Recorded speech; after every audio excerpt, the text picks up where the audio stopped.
Do you bleed green? Are you an ultimate Eagles football fan?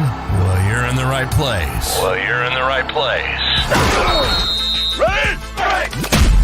This is Birds 365, hosted by the new Mac and Mac, Jody McDonald and John McMullen. Here we go!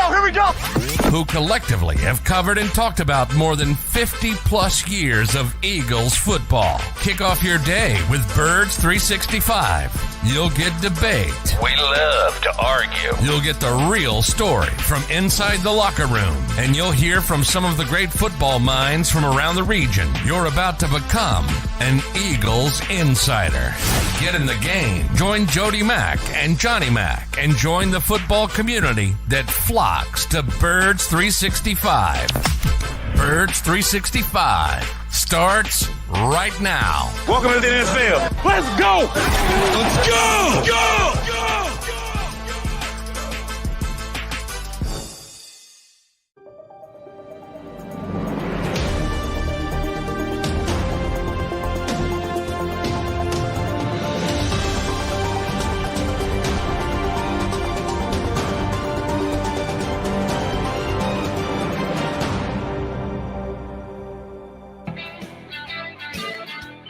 And a good football Friday morning, Birds fans. You got your Birds 365 duo of John McMullen and Jody McDonald here with you for a Friday morning get-together, which means we're just over 50 hours away from the Eagles and the Giants taking the field at MetLife Stadium in a key NFC East tilt. More key for the Giants than it is for the Eagles. Sorry to say that, Giant fans, if we've got any tuned in. Yeah, they kind of need this game worse than the Eagles. The Eagles need it. They want to keep both the Vikings and the Cowboys at bay for the best overall record in the NFC this year. But the Giants, if they lose this one, the whole get off to a quick start, make the playoffs for the first time in 5 years thing starts to get in a little bit of jeopardy with the comeback down to earth month that the Giants have had. But the bad blood between these two organizations has been long before any of the current players, current coaches, current hosts of Birds 365. These two teams have been doing battle and disliking each other for a long period of time. How much do you think emotion comes into play in this game, Johnny Mac? Not much. I don't think that bad blood exists anymore. It's a mutual admiration affair between Nick Sirianni and Brian Daboll. They love each other. Jalen Hurts loves Brian Daboll from their time together at Alabama. It's like one of those things where I guess in the NBA it was Magic and Isaiah Thomas kissing at midcourt. You used to have the old school rivalries of Julius Erving strangling Larry Bird and their true hatred. And all of a sudden, one day we woke up and it wasn't like that anymore. It's kind of like that in the NFL now with all the jersey swaps and everybody friends afterwards. But you mentioned the long history of this rivalry. Yeah, the head coaches love each other, and I mean love each other. So good on them. That when I was on with Jeff just before this, jumping into Good Morning NFC East, I said there'll be a long hug after the game between the two guys. But it'll be after the game. They're very competitive. Yeah, they want to beat each other. But from that standpoint, it's like you want to beat your brother or your best friend. You want to beat them if you're playing. We'll stick with the basketball analogies. If you want to beat them, if you're playing pickup basketball, but there's no animosity is what I'm trying to say. But Nick's the most competitive person in the world, so you don't have to worry about that. He wants to win everything, whether it's picking up cones on the field or ping pong, or he wants to win everything. Understood on the competitive nature of the head coach of the Eagles. But let me run this one by you. Because the coaches against the coaches, the players against the players against the coaches, maybe there is a little bit too much good feelings going on that we as fans would like to see a little bit more disdain and a little bit more motivation before the game starts. Speaking of fans, I have been uber impressed by Eagles Nation this year with their ability to get tickets on the road when the Eagles are not playing down at the Link, quote unquote, taking over other stadiums. They've done it a couple times this year, which is just unbelievable. The one in Arizona was off the charts. Cross country going over and being able Arizona was unbelievable. Arizona was like Philadelphia, to the point where I told you that story. My Uber driver knew who we were. He was an Eagles fan. Driving back from the game, that whole town seemed to be infused with Eagles and Eagles fans. That was the most impressive one, if you ask me. It probably was.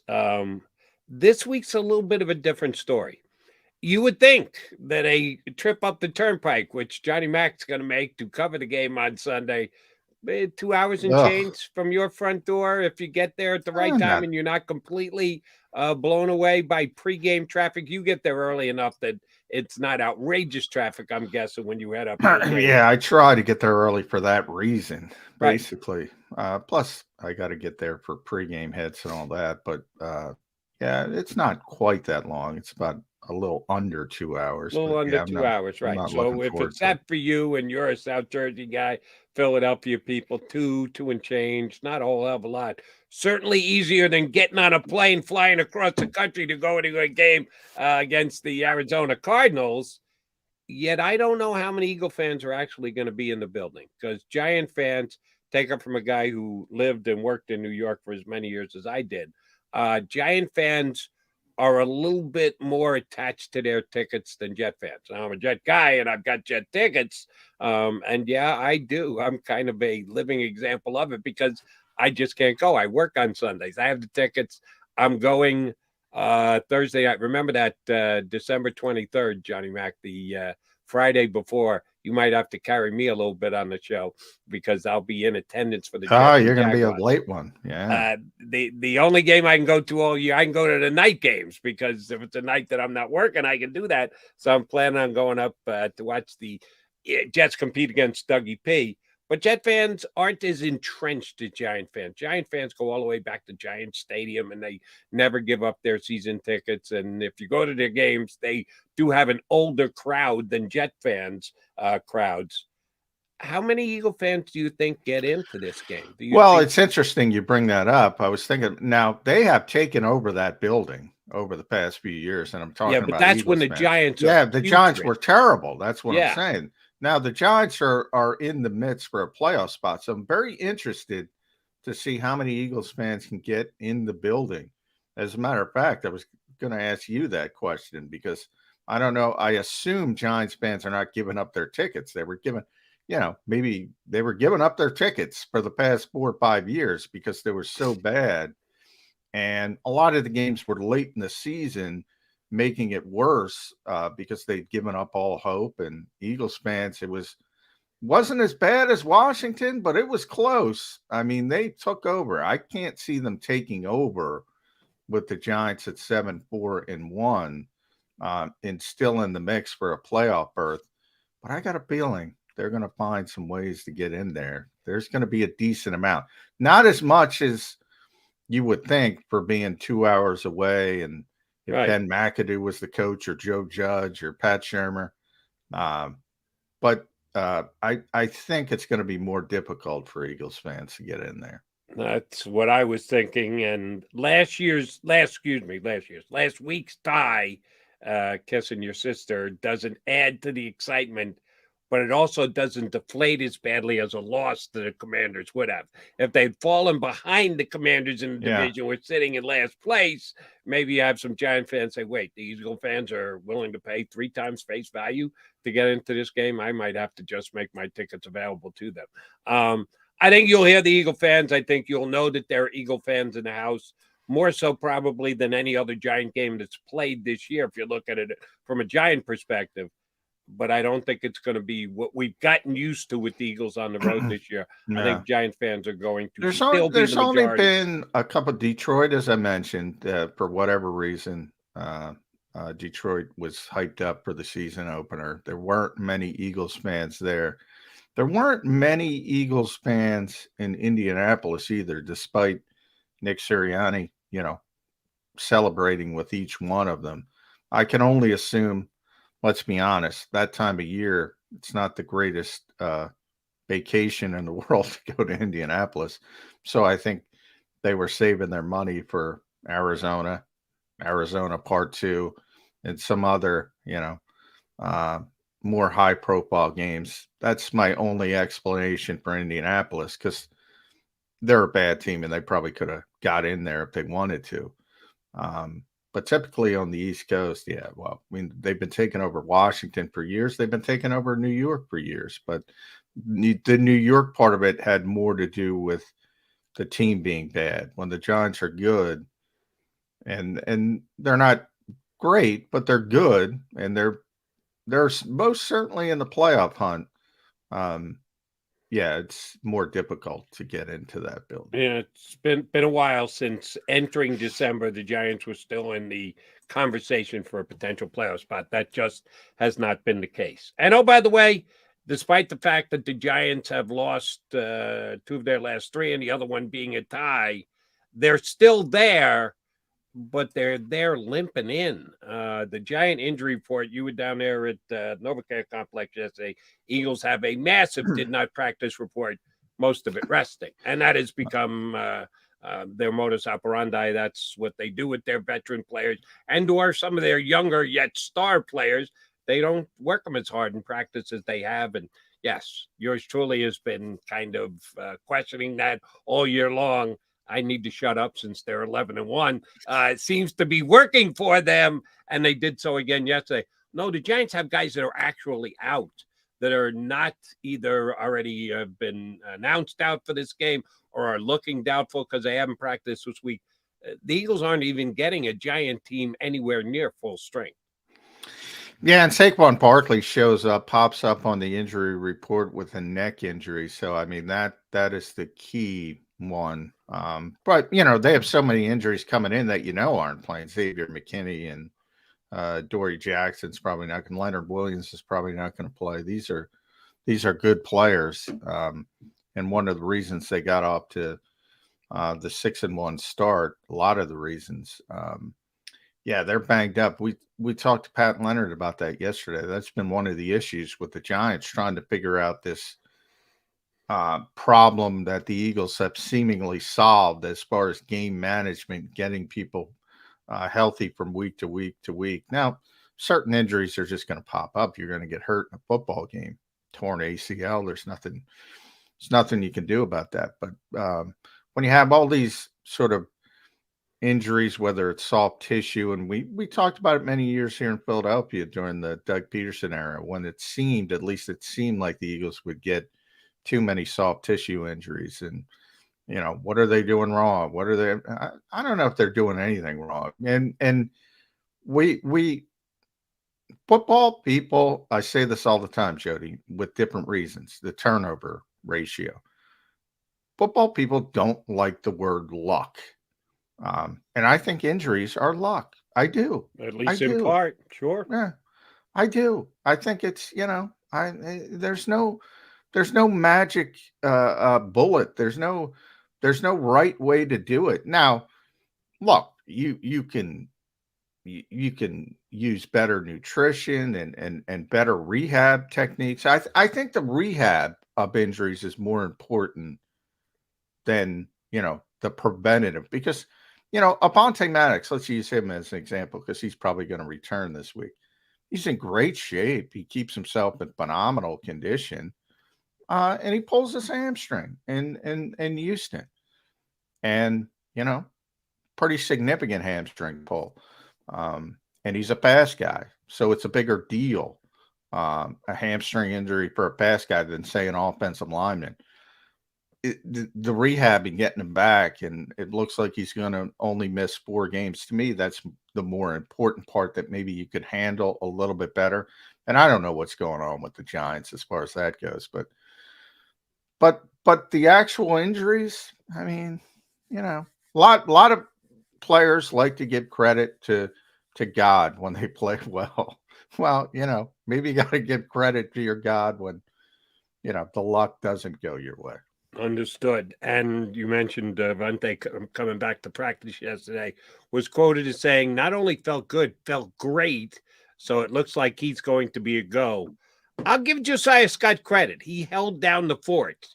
Did he wow us with his play? No, but did he make us scream and yell, oh my God, how did Howie Roseman not have better backup at the slot corner? No, he held his own, did a solid job for the Eagles while Avonte Maddox was out.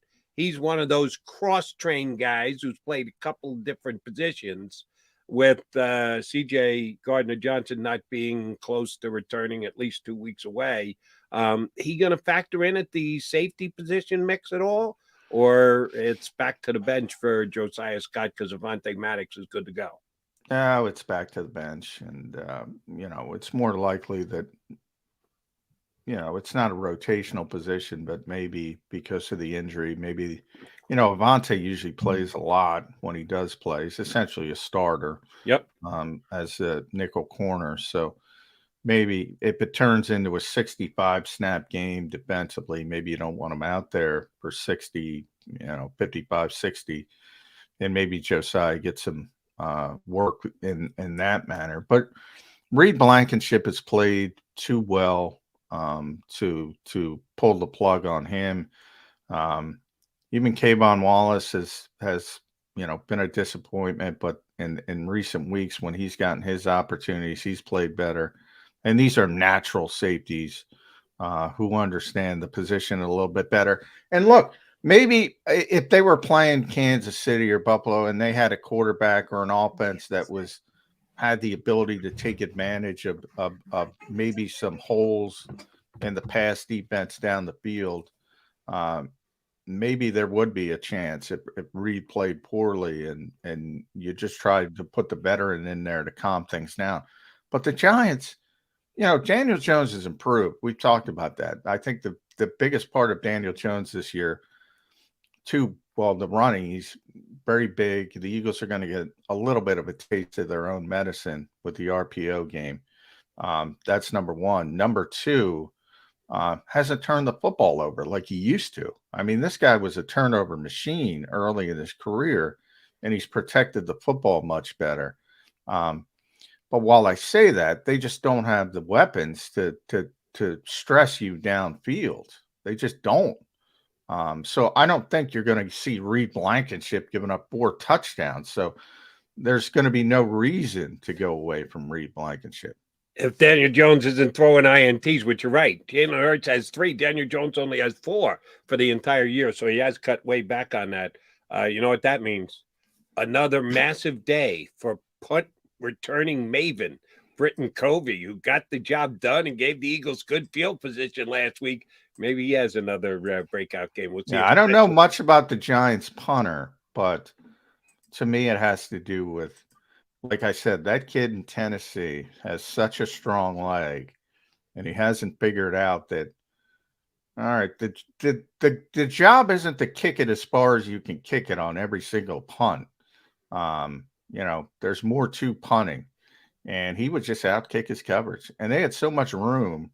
So a couple things with Britton Covey, I think people jumped the gun and said he can't do this, he stinks, and that. The Eagles had bad special teams and didn't block well. They were facing good punters who understood, who didn't give them opportunities. They got a bunch of opportunities against Tennessee, and they took advantage of it. But you're not going to get that every week. You're just not. But one thing that always will increase the number of potential opportunities is the number of punts. And I think the Giants could do a lot of punting this week. He's John McMullen. I'm Jody McDonald. We've got a good bud, Paul Domowitch from the 33rd team and JAKIBSports.com jumping in with us next. Birds 365 rolling along on a football Friday.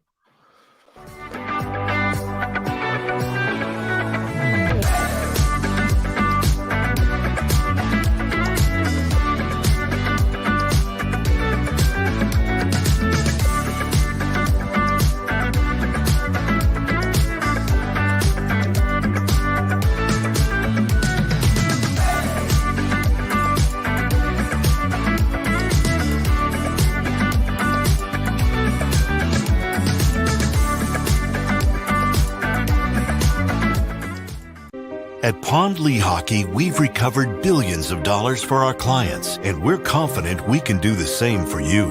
With over 250 years of combined courtroom experience, we've helped over 100,000 injured clients obtain some of the largest settlements in Pennsylvania. One conversation is all it takes to help you and your family get back on track. If you've been injured in an accident, give Pond Lehocky a call. Jim Gardner is an icon. A Philadelphia treasure. He's a mentor, a pace setter. Jim is my North Star. He's trusted, revered, Appreciated. He is Action News. He's compassionate. Honest. And fair. He is extremely dedicated, motivated, and always seeking the truth. He's also funny. We are a team of many. Jim Gardner is our leader, and we're lucky to have him. Go passionately. Go fearlessly. Go confidently. Go Birds! Go confidently towards your goals with First Trust, Philly's hometown bank for nearly 90 years, and the official bank of the Philadelphia Eagles. We're focused on getting you over the goal line. So go with conviction, go with trust, Go Birds! and go forward with us by your side. First Trust Bank, the official bank of Philadelphia dreams. Oh, and go Birds.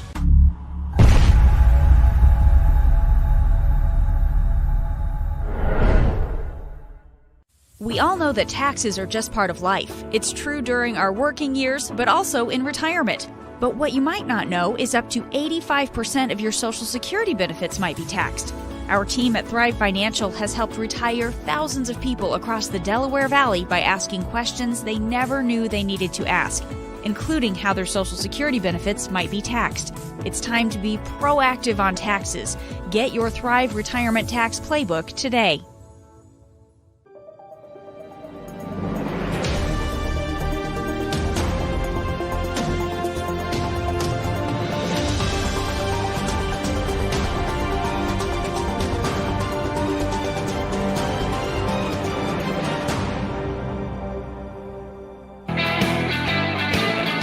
You got your MAGA Mac guys here on Birds 365. Let's make it a three-shot. Joining us from the 33rd team and JAKIBSports.com. You'll get his stat pack later today. Our bud, Paul Domowitch, jumps in with us here on Birds 365. Domo, I brought this up with John. You're an even better guy to bring it up with. The rivalry between the Giants and the Eagles. A little bit different now. A tie between the two coaches, their coach, knowing Jalen Hurts from college. Is the rivalry lessened because the familiarity between certain key players in this game on Sunday? I think so, but, you still have two teams that are playoff contenders here, which isn't always the case when they play. A lot of times one team's much better than the other. So I think that plays into it. It's going to, I think it doesn't have that we hate the other team type of stigma to it. But, I think it's going to be an exciting game because of the fact that both of these teams are in the same division and both are good. Yeah. So to speak. There was a great commercial with Alec Baldwin and John Krasinski. It was, Baldwin's a Yankees fan and John's a Red Sox fan. And that was back when the Yankees were dominating the Red Sox. And they were going back and forth, talking trash and saying, and Baldwin said, Kindling doesn't have a rivalry with fire because the Yankees would dominate the Red Sox at the time. The Eagles have dominated the Giants. I mean, I think it's 22-6, Damo. The last 28 games have gone Philadelphia's way. It's tough to have a rivalry with the Kindling. The Eagles have dominated this team. I don't get the sense of the rivalry anymore. Yeah. You go back to the 70s with the Eagles and the Cowboys. I mean, the Eagles were like gum on the bottom of the Cowboys' shoe. The Cowboys didn't recognize them as any kind of special rival, but Eagles fans just despise the Cowboys. You're right about the domination. I mean, you put the word miracle in front of this series because there's been so many of them with, going back to Herm Edwards and Brian Westbrook and Deshaun Jackson. Yeah, it has been a dominance for the Eagles, but I do think the Giants have turned the corner. So we look at the as far as at the top of the organization, we look post Tom Coughlin essentially, and it's been Ben McAdoo, and they had Spags there for an interim coach. They had Pat Shermer, who's a good guy, but probably not good offensive coordinator, probably not a good head coach in this league. Joe Judge didn't work out. Just mistake after mistake after mistake. I think they finally got it right with Brian Daboll and Joe Shane as the GM. Before the season started, Damo, I thought this was a team that said, all right, we stink, we're going to rebuild. And all of a sudden they're 6-1. Now they haven't won since, but they've won one game since I think October 23rd. So it's come back to the mean a little bit, but it's still pretty impressive what Brian Daboll is doing with this team. Yeah, and I think at the beginning of the year, maybe Joe Shane at least was thinking this is going to be a rebuild year. I think if you put these guys on a lie detector, they would admit that they're shocked by their success this year to this point. A lot of it's had to do with their schedule. A lot of it's had to do with the improved play of Daniel Jones. A lot of it's had to do with Saquon Barkley and a much improved defense. But they've overcome, a lot of deficiencies. They got the worst receiving core in the league. They've got an offensive line that's a work in progress, and yet, here they are. What, 7-4-1? Yeah, 7-4-1. And hey, if the playoffs started today, they'd be in. The Giants would be there. Yeah, I mean, not only in there, they'd be the second wild card. Yeah. And when you haven't made the playoffs for as long as the Giants have, you take any position that you're going to get in the playoffs at this stage. Yeah, they got this game. Then they're right back at the Commanders the week after. And I think that actually is going to be the determinant as to who's going to make the playoffs or not. The team that wins is definitely in. The team that loses is probably going to be out and going to have to fight their way back in. The one thing that I thought the Giants showed in the first 6 weeks of the season was a toughness and a grittiness. It's kind of evaporated over the last couple of weeks. Is this a kind of tested game for Brian Daboll? A lot of people singing his praises, calling him coach of the year a month and a half into the season. What has he got to reestablish? What do the Giants have to reestablish in this game against the Eagles? Well, this is a tough game to call a test because they're obviously a pretty obvious underdog. They need to keep it a close game into the fourth quarter and see what happens then. But it's funny. A few weeks back, I looked at this. 2 games left, Eagles, Giants. I figured, the way the Giants were playing at the time, maybe a split would be the best you could hope for if you're the Eagles. That if they were going to lose a game, it was going to be to these guys. Now I'm not so sure. Now what we're going to see Sunday is, Wink Martindale is going to send the house every pass. He's coming off the bus, Damo. Yeah. If Jalen doesn't handle that well, then it's a game. If he rips them apart, if they're able to run against blitzes, if he's able to take off, we could have a rout. So this could go either way. I don't think it's going to affect the perception of either the team or Daboll, though, this season. They'd still be 7-5-1 and still playing way above what people thought. So let me double down on that. Last week, Jalen threw the ball for 380 yards. AJ goes off on his former team. The week before that was all about the running game. Big part of that being Jalen himself. That's one of the prices you pay if you blitz and don't get home. There is open field in front of that quarterback. If I set the over-under at Mr. Hurts at rushing at 99.5 on Sunday, Domowitch going over or under? A little under. I don't think he's going to have a 100-yard day, but he's going to take advantage of some of these blitzes. But Martindale, they do it a lot, so they're not reckless. They know how to blitz and not leave wide open lanes for the quarterback to run. Yeah, so, but they're not blitzing Jalen Hurts these last 2 months. They've been blitzing some right. stay-at-home quarterback. That's not going to affect Martin. Wink is used to it in practice, though, from Yeah. Baltimore. Yeah, I mean, from Lamar, right? Yeah. No, they're going to be coming after him. Yeah, he's been okay against the blitz. Not great. He's middle of the pack, maybe, in the league. Much better than last year. But, their offensive line is so much better than, you blitz those guys. You better have numbers. You better be able to take advantage of Kenny Gainwell who misses a blitz pickup or something like that. One thing that I'm not going to say concerns me about Jalen, because he's playing at an MVP level, but even last week when he used his running backs in the passing game, he still doesn't want to. I mean, he's still like, no. I mean, there was one play where Kenny Gainwell was standing wide open in the middle of the field. All you had to do was dump it to him. And Jalen didn't want to. I mean, he was like holding, and then finally he did. And Kenny gets a 14-yard gain. But it's not Jalen's mentality, and it's going to have to be maybe on Sunday because, he's going to be rushed. Yeah. He can usually get more than a running back. That's sort of his mentality, that just dump it off to the running back. But it was nice to see Kenny Gainwell get going at least a little bit in that game. Everybody got going in. Britton Covey got going in that game. So they destroyed the Titans.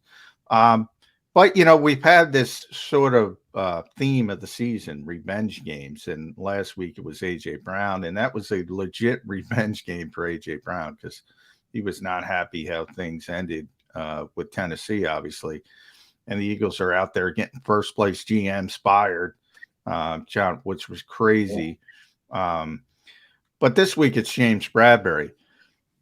James doesn't seem to care. He really doesn't seem to care. Understands why the Giants had to move on, salary cap issues. He's been an unbelievable fit for the Eagles. I mean, most passes defended in the NFL. Sauce Gardner, Jody's guy, rookie, probably defensive rookie of the year. Then James Bradberry second. Opposing passer rating when targeted. J.C. Horn, number one. By the way, he'd be here if he fell in the draft. Eagles loved him. James Bradberry, number two. Opposition completion percentage. J.C. Horn's first, Sauce Gardner second, James Bradberry's third. James Bradberry has been so good for the Eagles. But I want to throw this out, even to Giants fans, if any are on here and listening, and get your thoughts, Damo. I don't think he'd be great with the Giants because they have Wink Martindale, and they are blitzing all the time. He's perfect for what the Eagles do. I think it's worked out for both sides in a weird way, and James doesn't seem to care about the revenge factor. But how good has he been for this team? When you talk about James Bradberry and Darius Slay. Yeah. I mean, last year it was, you had Slay and you kind of held your breath on the other corner with Steven Nelson was okay, but but he's not he's like a guy this guy.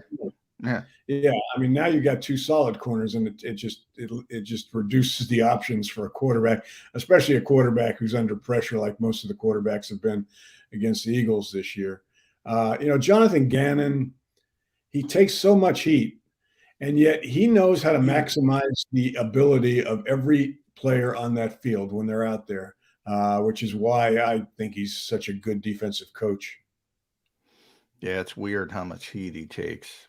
Let me ask both you guys a question for next season. Let's say with the season that they've had, Bradberry and Chauncey Gardner-Johnson both slot in as the 8th, 10th highest paid player at their position. They're going to be free agents. That jumps everybody's money up coming off a good season, and I don't think you can argue they both had very good seasons. If you're the Eagles, which one is more important that you keep, Bradberry or Johnson? Well, what's the age on them, John? Chauncey's 24 to 25-ish. Bradberry's 29. He's going to turn 30.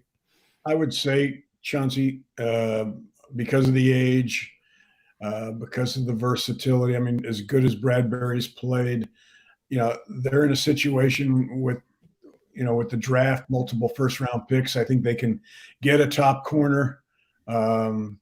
So I would say Chauncey Gardner. But, here's the thing. Couldn't you just as easily get a top safety, Domo?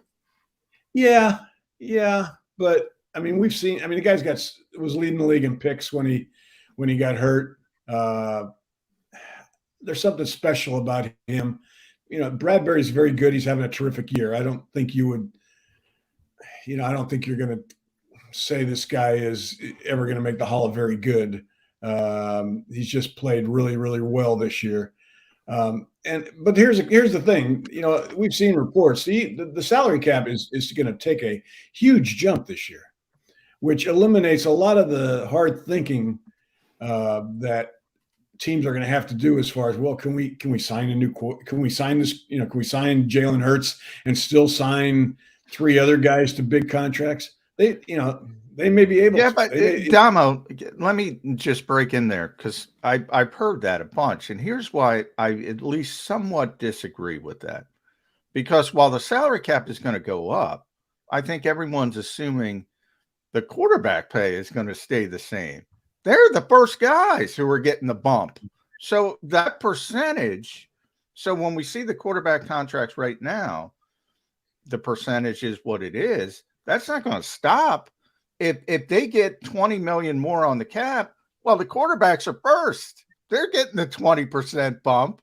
So everything you just have more money, but you still have the same allocation, if I'm making any sense. Here's the thing.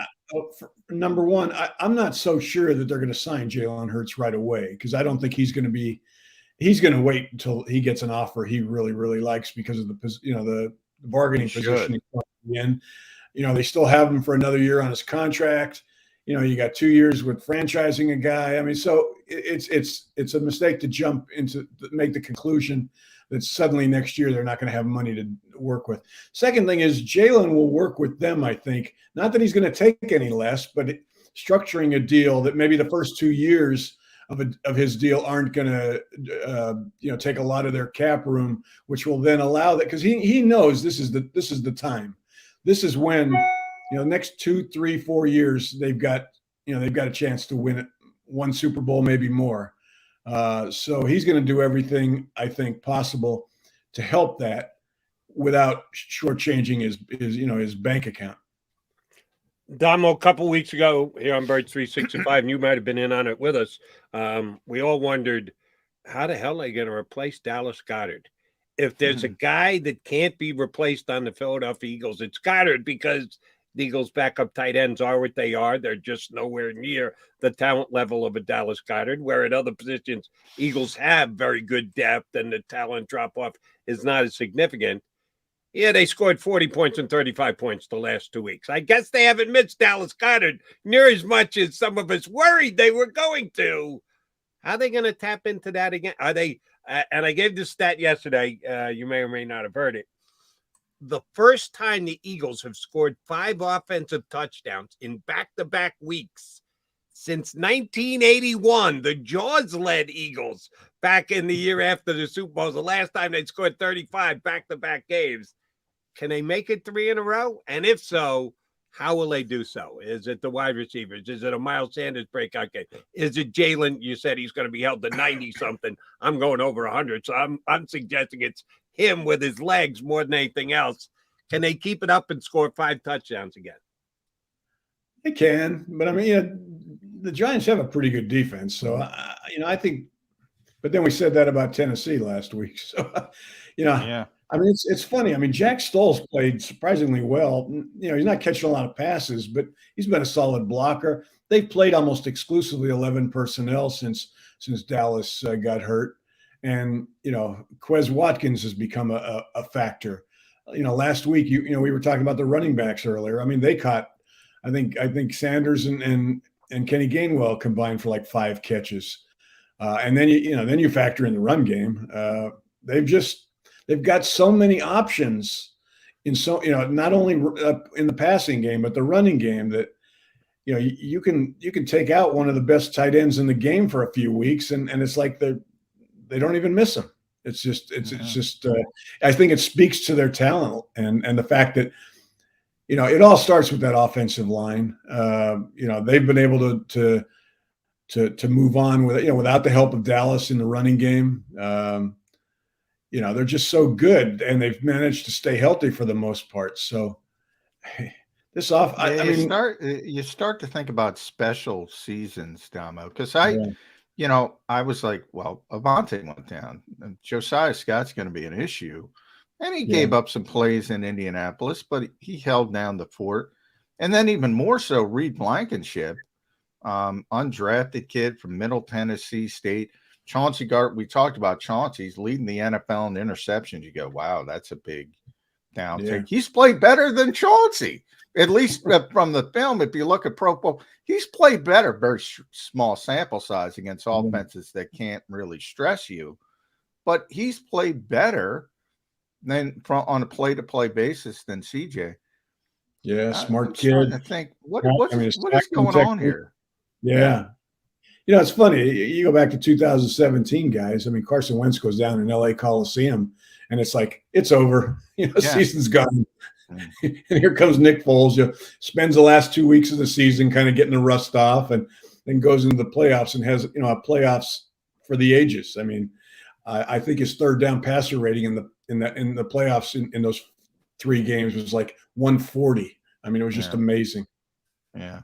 And Foles forever will be remembered for coming off the bench and doing what he's done. So go ahead, take shots at me, Eagles fans here. Let's say Jalen turns an ankle. If that's where he turned the ankle. This game, Jalen. Hey, at least the backup quarterback with did the crappy get in turf in MetLife Stadium. That's right, some bad turf up there at MetLife Stadium. Is the Eagle backup quarterback good enough to come in and beat a giant team if he's got to play more than a half on Sunday, Damo? I mean, Gardner Minshew has more starting experience than most backups. He's not Jalen Hurts, but they can win with him, and they would adjust. They would adapt the game plan to fit him. Yeah, they could win with him. You don't want to, because Jalen's so special and is having such a special season. But Minshew's proven that he can play in this league. He can start in this league.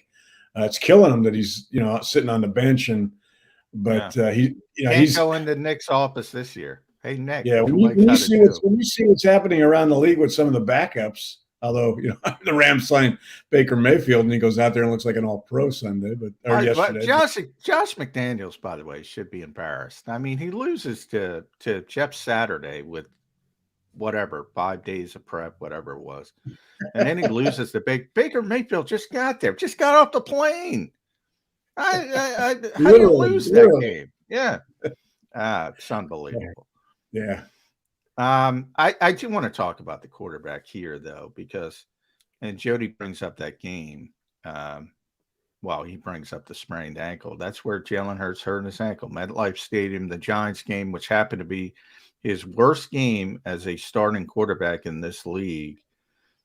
Eagles lost at 13-7. He had 3 interceptions. Still should have won it, by the way, if Jalen Reagor could have caught the football. Yeah. But he had a really poor game. He'll admit that. Since that day, he has won 14 of 15 starts in the regular season. Over the last 18 games, a full season, he's 16-2 as a starting quarterback. I don't think wins and losses are a quarterback stat because so much goes into winning a football game. But he's a big part of that. And that is a big sample size, a full season. I didn't see it coming, Damo. I didn't see it coming. But I'll say this. If this is his ceiling, that's good enough, right? You don't have to play better than this. He's one of the best players in the league if he just settles into this and can do this consistently, week in, year out. You're right, but I don't think this is as good as it gets. I mean, I think his ceiling still is higher. I think, the longer he's in this offense, the more natural. I mean, it is natural to him, but I mean, decisions are going to be even quicker. I I believed in this kid since they threw him in there 2 years ago. As raw as he was, I mean, people were telling me he's not accurate enough. Well, now he's up to his completion percentage since last year went up 6-7 points. So he's one of the best deep throwers in the league, by the way. Yeah, he's got 10. Last year he had 3 deep throw touchdown passes. 3 touchdown passes, 5 interceptions. This year we're 12 games in. He's already got 10 and 1 interception. I mean, granted, having A.J. Brown has helped, but that's why you bring in a guy like A.J. Brown. I give Howie all the credit, not only because A.J. Brown has the talent level he does, but he knew these guys had a relationship, and that's become important in the trust level and how quickly it developed between them. And same thing with Devonta Smith. So, yeah, I mean, I still think he's going to get better. I mean, we have not seen the best of Jalen Hurts yet. I guess I'm going back to a conversation. Scary. Let me retrace to a conversation we had earlier, Damo, because I think John and I were more on the same page. You were on a more understanding page or Eagles positive page. If the Eagles make it to a Super Bowl, we want to give them a Super Bowl, but they make it to a Super Bowl, and we want to give Jalen Hurts the MVP. Let's say he's the runner-up to Patrick Mahomes, and his agent walks in this year and says, well, the cap went up. We're several years down the line. We need Patrick Mahomes' contract. That's where we start the negotiations, Howie Roseman, with what Mahomes is making. He's about as highly held in regard athlete as there is here in Philadelphia right now. What happens if the Eagles aren't getting a contract done because the ask is as big as it is? And guess what? It's not an outrageous ask. If he runs number 2 to Mahomes in the MVP and they go to a Super Bowl, he can realistically say, I need to be paid as much as Mahomes does. How's that going to play here in Philadelphia? Well, I mean, nobody's down in Baltimore right now saying why, asking that question about Lamar. Baltimore's not 11-1. Nobody's mentioning Lamar Jackson as an MVP this year. Both of those things are happening here in Philadelphia, Damo. Lamar wants a fully guaranteed contract. I don't know what Jalen is going to want. He's certainly it's certainly going to be a Mahomes-like contract, but there are people that don't like Mahomes' contract. I mean, it's what, 10 years, 11 years? Actually, like most contracts, it looks pretty good now. Now, because it keeps going up and up and up. But even from the beginning, it looked club friendly. So I don't know. All I'm saying is there's nothing to be taken from the fact if they don't negotiate a second contract right away. I don't think that means anything negative for either side. I don't think there's any hurry. There might be for Jalen from the standpoint that obviously he wants to get guaranteed money in his pocket in case he gets hurt or something happens. But, I think both sides are going to be very careful about this. This is going to be a huge deal. Plus, here's the factor. I mentioned Lamar Jackson. You've also got Joey Burrow and Justin Herbert who are up for new deals. So do you want to jump the shark here and be the first guy? Do you want to wait and see what they get? If you're the MVP of the Super Bowl, does it affect whether you want to wait or sign quickly? Those are factors I still don't know yet. I know he's not going to get cheated. I know he's going to make a lot of money. I just don't know if it's going to be like next March. Yeah. At PDamo, follow Paul on Twitter, 33rdteam.com, JAKIBsports.com. Check out his stats package every week there. I want to get Eagles fans riled up on your way out. I talk about this offense. This offense is great. Jalen right now should be the MVP. We still got 5 weeks to go. We'll see how it shakes out. They've been giving out Player of the Week awards, I think, since '84. First Eagle to win 2 in a row. It's a big sample size. They have the best offensive line in football. A.J. Brown is tremendous. Dallas Goedert's coming back. He's one of the best tight ends in football. It is unbelievable. I say the defense is better. I say the defense is better than the offense. I brought up the cornerbacks. TJ Edwards is the most underrated player on this team. He is having an unbelievable season at middle linebacker, sort of the quarterback of the defense. They're second in sacks. They're first in turnovers. CJ's coming back. I think the defense is better than the offense. Am I crazy? Boy. Yeah. No, I wouldn't say crazy. It's good. It's not. I don't. The offense is special. The defense is very, very good. The thing I like about the defense is you look at their numbers when they do things. I mean, you mentioned the turnovers. Yeah. You mentioned the turnovers and the sacks. They lead the league in interceptions on third down with 8. They lead the league in sacks on third down with, I think, 22 now. When they need a big play, they get it. It's a very, very good defense. I just think if you're asking me to compare the two, I would still give the nod right now to that offense that I think can score on anyone, where the defense, I think, could have there could be a bad day in there. That's my point, Tomo. Everything is skewed in the modern NFL. Like, everybody compares, and the reason, not everybody, but a large portion of the fan base that doesn't like Gannon, they're comparing it to the Buddy Ryan days, the Jim Johnson days. You can't play defense. So in this environment, the Eagles play defense better than anybody else, but everything's skewed towards the offense. Yeah. So I think good offense does beat good defense in the modern NFL. But I think when you compare the Eagles to everybody else, I think there's Kansas City and there's Buffalo offensively, that can do everything offensively like the Eagles, maybe even better at times. Defensively, I don't know if anybody does anything better than the Eagles. Yeah, San Francisco's in the conversation. In the conversation, you think the Eagle defense is better than San Francisco's defense? Well, San Francisco's number 1. The Eagles are number 2. Overall, that pretty much says it right there, doesn't it? But the Eagles are the number 3 offense, so they're not. No, we were just talking about defense. Yeah, but I'm saying, what did the Eagles? Damo just brought up situation. They lead in sacks. They have more sacks. They have more turnovers. They turn the football over more. So there's more yes, San Francisco's number 1 overall. Philadelphia's number 2. Eagles are number 3 offensively. It's a phenomenal defensive number that I didn't realize till yesterday. In a league where, you throw a deep pass, the flag's coming out seems like almost every play now.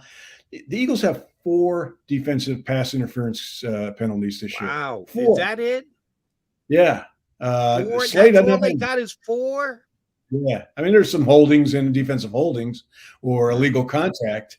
I don't know why.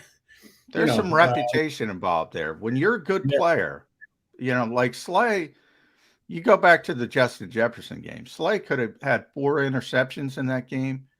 He also could have had 4 or 5 pass interferences in that game. They were letting him play.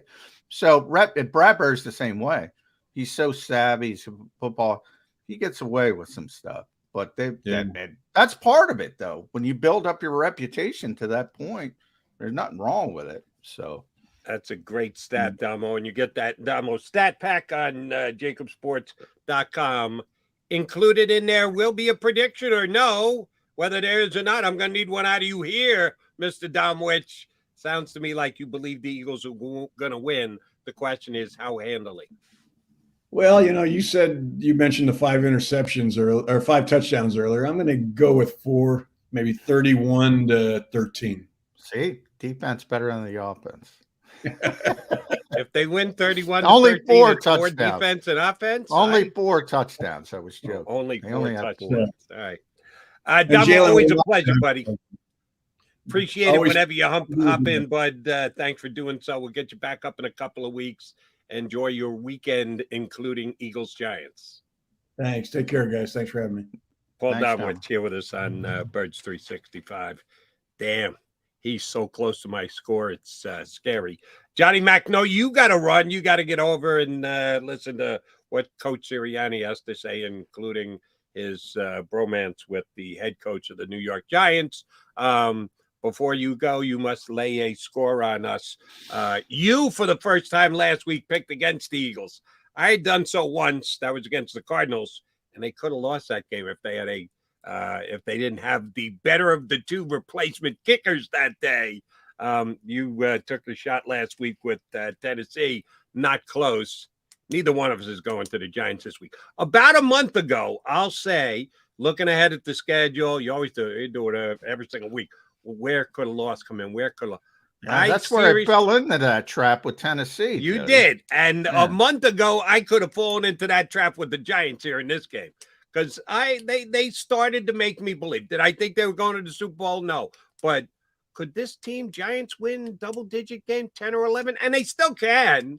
But they've surely come back down to earth, so there's no way I'm going to pick them to beat the Eagles this week. But a month ago, I might have told you, if you said, Jody, they're going to lose one of these games in here, which one do you think it is? It was going to be the Giant game over the Bear game or the at-home Tennessee game or the Indy game. Well, and now it's the game this week. I'm picking the Eagles. I'm sure you are too. How do you think it plays itself out? What do you think the score is going to be? Yeah, I think it's pretty easy win. I think the Giants are talent deficient to begin with, and they're still rebuilding the roster.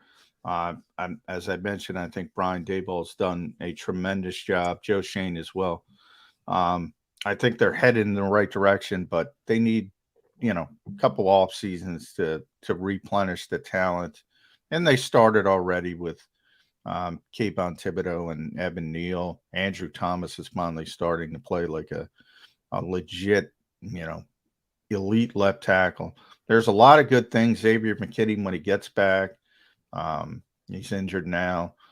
We'll see what they do with Saquon Barkley. But, they're just not good enough. They're just not it would have to be a game like it was last year where Jalen just turns it over all the time.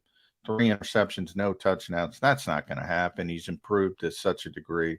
I have a 31-18 Eagles. I think it's going to be pretty easy. And I'm not falling into that same goopy trap that I fell in last week. I'm embarrassed by that, Jody. Embarrassed. You've only picked Eagles to win 11 out of 12 times. Shame on you, John McMullen. Yeah. Same as me. That's funny. Domo gave his score. John gave his score.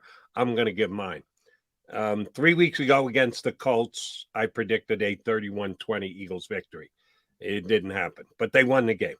Last, what game am I forgetting? In between Tennessee. No, Washington. I don't have the Eagles.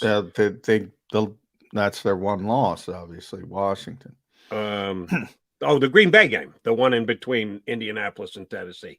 I predicted the Eagles would score 31 points. I went back to the same exact score, 31-20, 2 weeks in a row. I gave the same score. Neither of them happened, but sure enough, the Eagles won last game. Both those games. This past week against Tennessee, I didn't think it would be as high scoring. I thought Tennessee's defense was better, so I only gave the Eagles 26, but I had them winning 26-20. I'm going back to 31 points. I picked that 2 weeks running. I'm sticking with 31 points. McMullen said 31 points. Domowitch said 31 points. But I have that Eagle defense, which John just said is better than the offense, basically shutting down the Giants. I think the Giants are going to do nothing offensively on Sunday. I think Daniel Jones goes back to being Daniel Jones. He'll have at least one turnover, if not two. On your wagering outlets, prediction on a Daniel Jones interception, I guarantee you get at least even money on one pick because he's only thrown 4 all year. Oh, he's going to throw one on Sunday. 21-10. Eagles take care of and dismiss. And Bradberry's going to get it, Jody. Bradberry's going to get it. That's how the way things have been going. The stars have aligned. Would not be surprised. Check your player prop wagering outlets. Oceans, wherever else you may want to do your wagering. If they offer a James Bradberry anytime interception, I would say take the money and run. Johnny Mac's got to run over and listen to the coach of the Eagles. Partner, good trip up the turnpike on Sunday. Leave early enough so you don't get that MetLife traffic. And good luck getting home on the New Jersey turnpike. Yeah, and it's going to rain, of course. Is it raining Sunday? There's supposed to be some rain late in the day, so probably as I head back down the turnpike. That tends to be how it happens. You'll get no sympathy from me. I've spent too many hours on the New Jersey turnpike in deluges of rain. Suck it up, get it done. Johnny, thanks for getting it done today, bud. All right, thanks, Jody. All right, Johnny Mac's going to run out the door. I'm sticking around, and Tone DeShields is going to hop in and co-host the final hour with me. So keep it right here. Coming up in, less than 20 minutes now, we'll get our buddy Jeff Mosher from InsideTheEagles.com to come aboard here on Birds 365.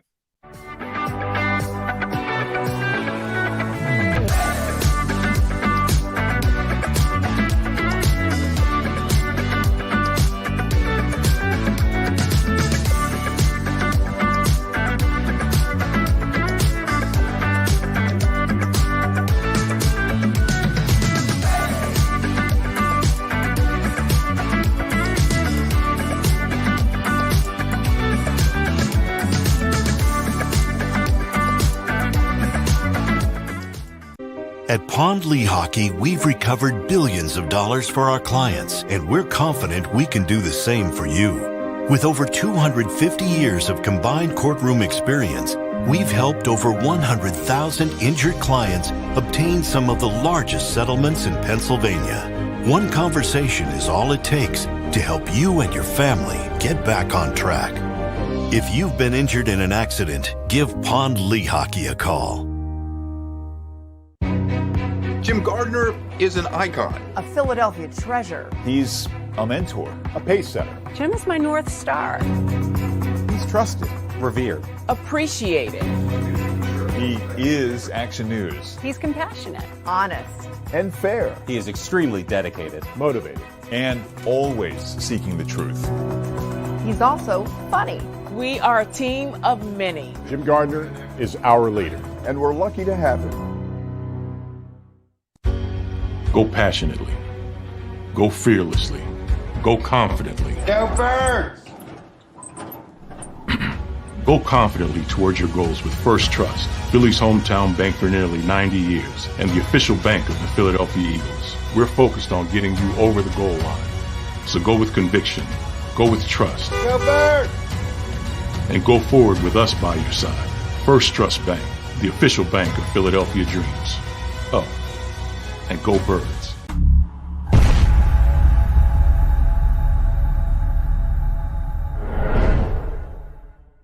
We all know that taxes are just part of life. It's true during our working years, but also in retirement. But what you might not know is up to 85% of your Social Security benefits might be taxed. Our team at Thrive Financial has helped retire thousands of people across the Delaware Valley by asking questions they never knew they needed to ask, including how their Social Security benefits might be taxed. It's time to be proactive on taxes. Get your Thrive Retirement Tax Playbook today.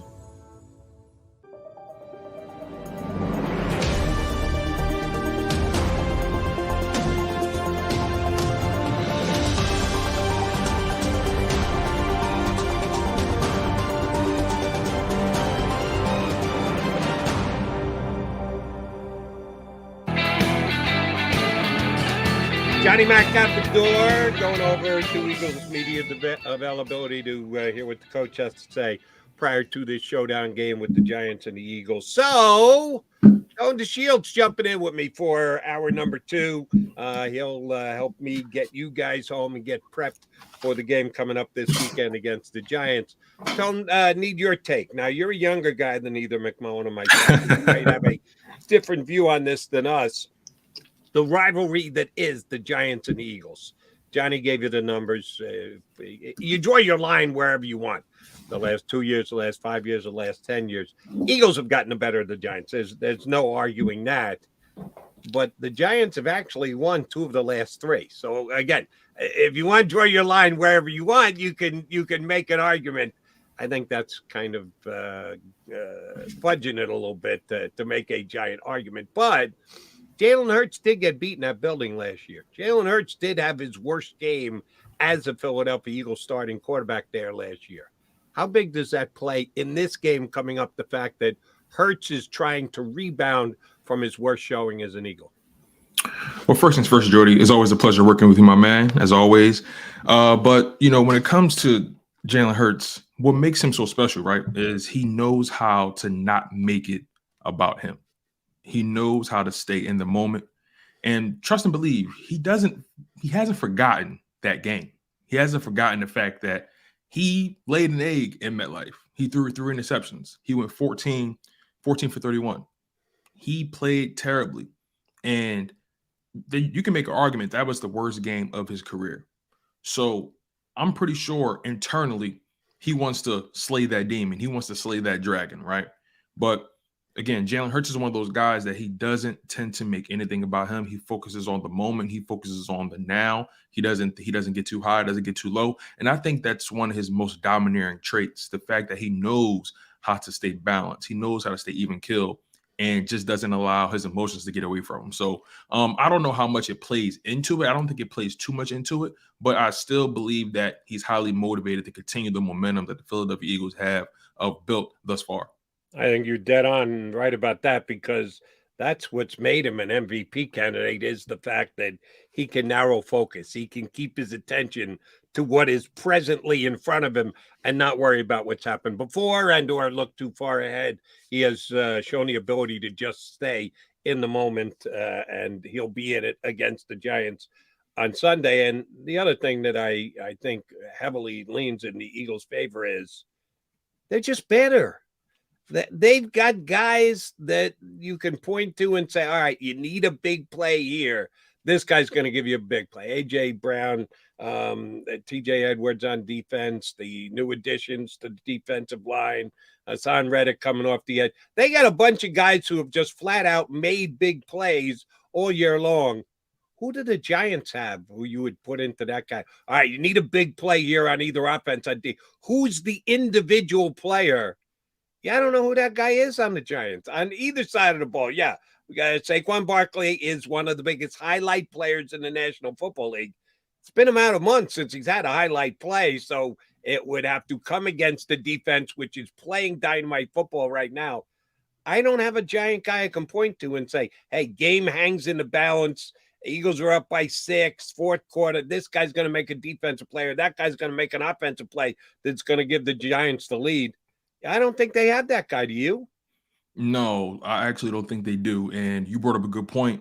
Saquon hasn't been himself lately, and he actually popped up on an injury report with a neck injury, like John McMullen mentioned. And in my opinion, when injuries involve the neck area, I tread lightly with those things. The first person I think of when I think about a neck injury is Peyton Manning, and we saw what that did to his career. In the latter stages, but this Giants offense is fueled by Saquon Barkley's ability to run the ball and catch the ball out of the backfield. If Saquon Barkley isn't getting it done, the rest of this team isn't getting it done. Daniel Jones has not proven that he's a quarterback that's capable of elevating guys. He hasn't proven that he's capable of taking guys to another level and winning games. Now, granted, I want to give the Giants credit and the respect they deserve. They have some high-quality victories earlier on in the season. They beat the Baltimore Ravens. They beat the Packers. But I think that was more so great coaching rather than great play.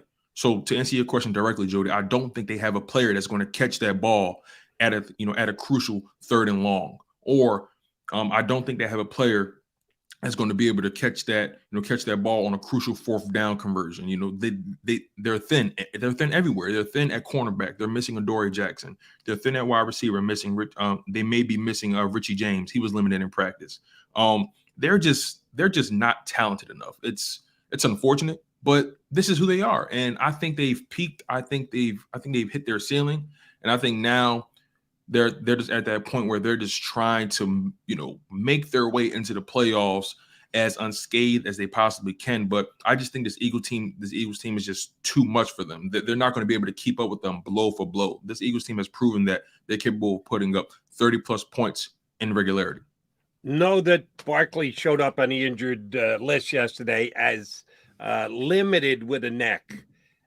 that's the key to me. Limited. If it was something severe with his neck, he's not even limited. He's out. So the fact that he was limited tells me he's going to play on Sunday. Now he takes a shot there and anything can happen, but I don't think the Eagles going to get lucky enough that he's going to miss the game on Sunday. He's going to be in there, but just look at his last. I'll give you the quick rundown of Barkley's games this year. Went for 164 opening week against Tennessee. Basically won the game single-handedly for them.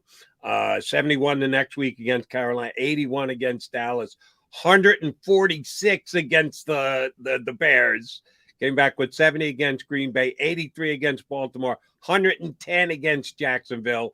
53 against Seattle. 152 against Houston. Yeah, Houston stinks, but 152 is 152. Last 3 weeks, 22 yards on 15 carries against Detroit, 39 yards on 11 carries against Dallas, and last week, okay, a little bit better, but not great, 63 yards on 18 carries in an overtime game, which lent itself to more carries. He hasn't had a bust-out game in a month, Tone. Why would you think it would happen this week against a very good Eagle defense? I don't think it will. And it's no mistake or it's no coincidence that the game against the Houston Texans was the game where he had the most touches, 35 touches at the running back position, his most touches of the season. And all of a sudden, he's just plummeting. I don't think that's a mistake. I don't think that's a coincidence. He is, like I said, he is their offense. And because they're so limited talent-wise, when you rely on a guy that much, especially at the running back position, and especially a guy that's had an injury history the way he's had it, how can you put all your eggs in that basket? How can you expect a running back with a plethora of injuries in his past to lead you and carry a team all the way to the finish line?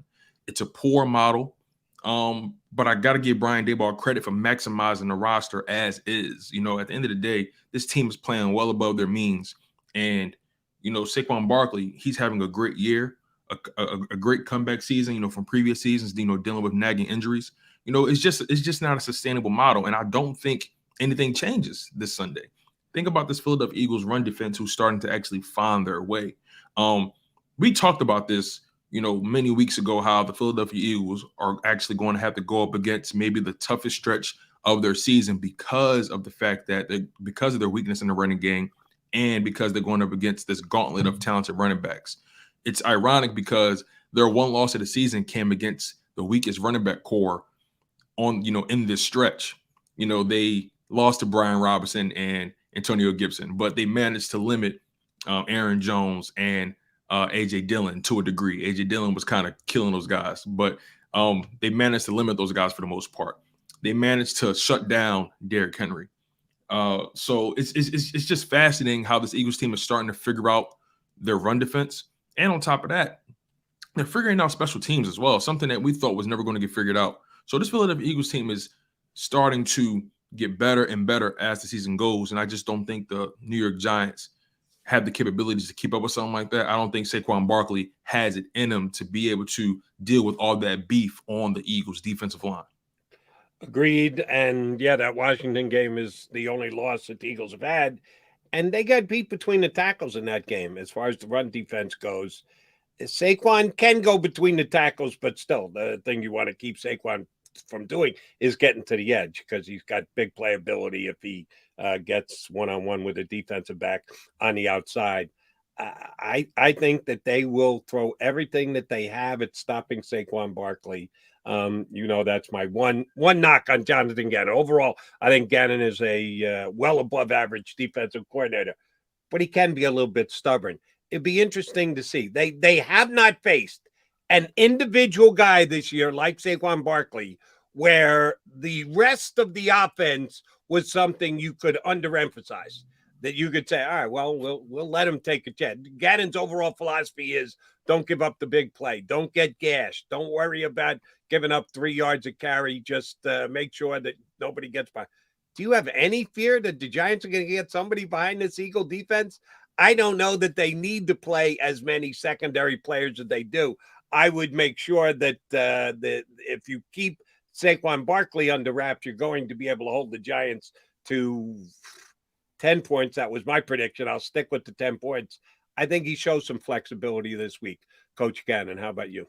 I think he deploys the exact same game plan that he did against the Tennessee Titans.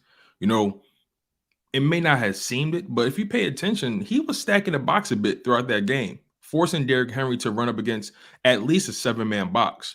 And, you know, I think at this point in the season, Jonathan Gannon understands the fact that, look, I have a lot of talented guys up there, and I have to get out of my comfort zone. I think that was the most amount of guys I've seen in the box at the rate I've seen it all year. You know, I'll be honest. I was nervous last week about Derrick Henry. I was extremely nervous. Like that was poised to be everything, you know, as far as a get right game for him, because he was struggling. He was struggling as well, and that could have been a get right game for him because the Eagles' run defense has been suspect all season, and they're still considered to be middle of the pack or even beyond that in terms of run defense. They're starting to get it together. But to your point about the skill position guys at the wide receiver position trying to take the top off the Philadelphia Eagles, it's just not going to happen. You know, they just don't have it, Jody. You know what I mean? It's unfortunate, and I think about the fact that they're missing C.J. Gardner-Johnson, the Philadelphia Eagles. Yes, they're missing him, right? But you think about a guy in Reed Blankenship who's been playing well above what we expected. You think about a guy like Marcus Epps, who at times can be a liability in coverage, but plays very physical and is, for the most part, steady. They're getting Avonte Maddox back for the most part. Honestly, and I'm curious to see what you may think about this as well. Avonte Maddox coming back. He's scheduled to come back this week, but do you feel the need to rush Avonte Maddox back in this game in particular? I'm not of the mindset where I feel like I need to rush Avonte Maddox to deal with the New York Giants wide receiver core. I don't think it's that pressing. Well, it all comes down to your definition of the word rush. When Avonte Maddox was 100% not dealing with the hamstring issue that he had, he was playing mid-80s percentage of the snaps. They do take their cover corner. When the other team goes to 2 tight end, they will from time to time take their slot corner off the field. 75%, if he usually plays 85% of the snaps. I'm not just throwing him in there to let him get some run, to let him stretch it out. No, he's your starter. He's going to play most of the snaps. Do you get him off a little bit more often and get the guy who did a good job for you just got in there for a handful of snaps? I would do that. If you're asking me what I think will happen, no, Avonte Maddox is going to play every snap that he's ever played, because that's the way the Eagles have done it. When a guy's good enough to play, they put him in there. They don't take a replacement and go, well, you know, he did the job, so why don't we throw him some snaps? No, they don't do that. They believe in their setup and the way they go about allocating number of snaps. So my guess would be that he'll play full blast if he's capable of going at all. If he's going to start, I think he plays his usual number of reps. I would lean toward what you're suggesting. Maybe you bring him along a little bit slower. Maybe you give Josiah Scott a little bit of run because he kind of earned it with the way that he played. But the Eagles don't usually do it that way. So I would expect that to be the case again on Sunday. All right, he's Tone Shields. Jody McDonald here with you. Tone's it for Johnny Mac. When we come back, we're going to get to hear from our buddy Jeff Mosher from InsideTheEagles.com, Inside the Eagles podcast, one of the best Eagles insiders. That would be Jeff Mosher. He joins us next here on Birds 365.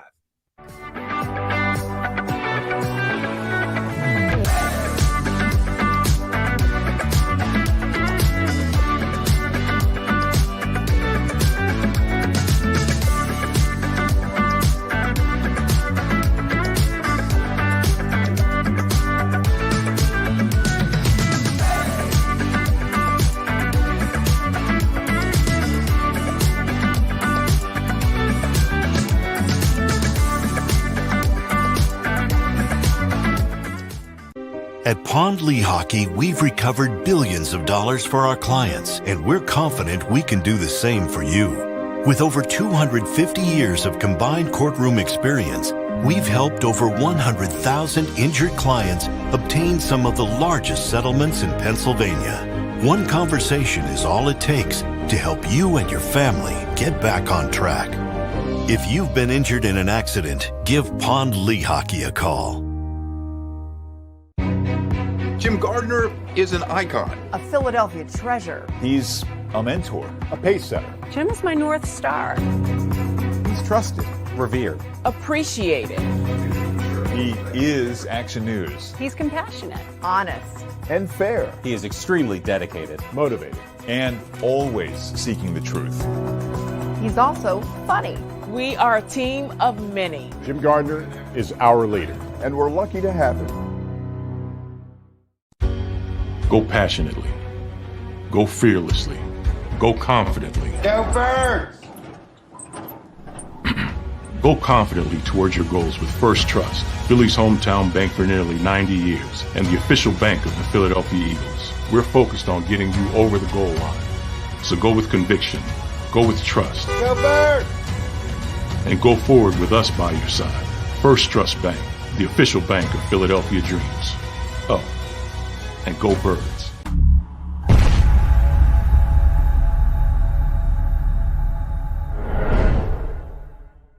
We all know that taxes are just part of life. It's true during our working years, but also in retirement. But what you might not know is up to 85% of your Social Security benefits might be taxed. Our team at Thrive Financial has helped retire thousands of people across the Delaware Valley by asking questions they never knew they needed to ask, including how their Social Security benefits might be taxed. It's time to be proactive on taxes. Get your Thrive Retirement Tax Playbook today.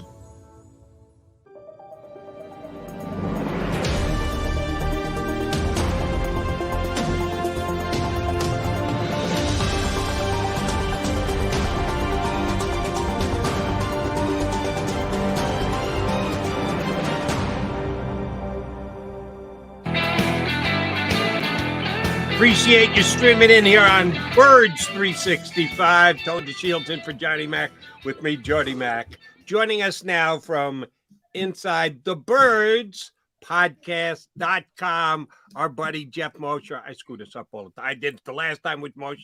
I did it again. He's, don't give me suits. Say inside the Birds. If there are suits to be had, I will defend them.